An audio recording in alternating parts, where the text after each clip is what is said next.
The two ingredients for any successful company are satisfied customers and increasing profits. To achieve these, companies aim to improve the quality of goods and services. High quality is the most important strategic goal for any company seeking to thrive.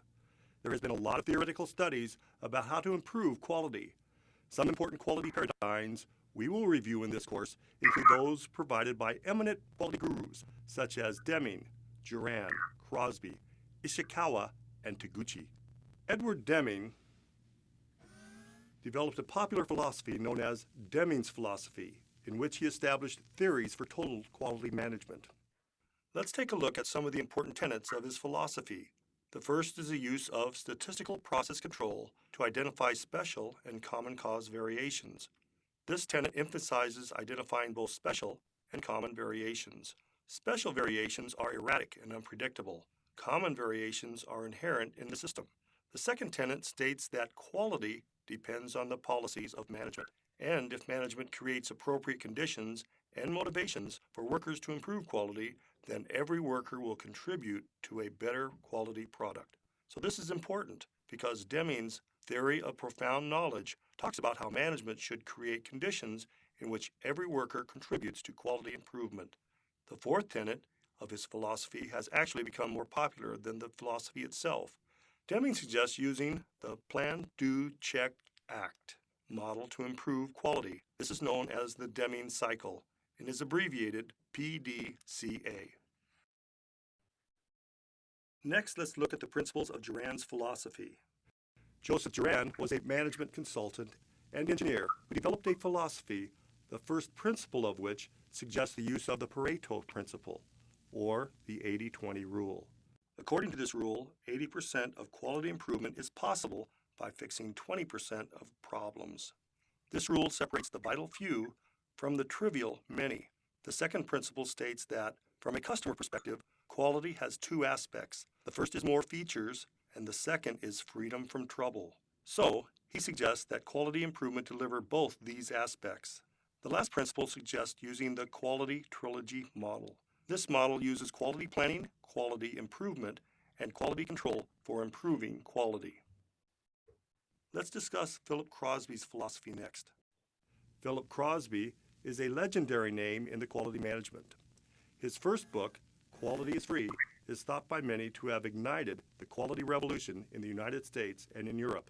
The first important tenet of Crosby is that quality should be defined as conformance to requirements and not as exceeding customer expectation.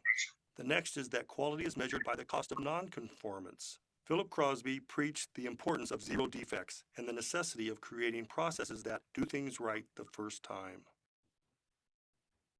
The next quality paradigm is Ishikawa's philosophy.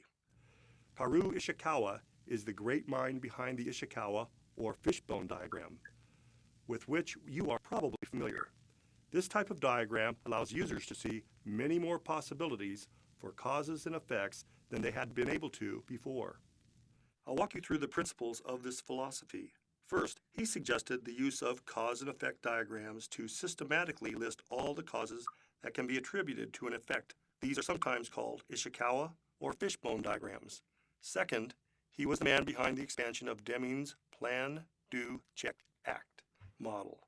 And last, he emphasized the use of quality tools such as the control chart, run chart, histogram, scatter diagram, Pareto chart, and flow chart. In this power team, Quality Gurus isn't complete without Genichi Taguchi, an engineer and statistician who developed a methodology for improving product quality by identifying external influences, especially noise, on a product's consistency and quality. Here, I'll show you the principles behind the doctrine. The first is manufacturing processes are affected by external disturbance, or noise, and this impacts the quality of goods produced.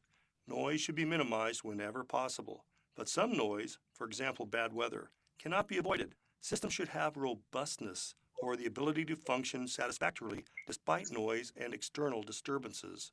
The next important concept is quality loss function.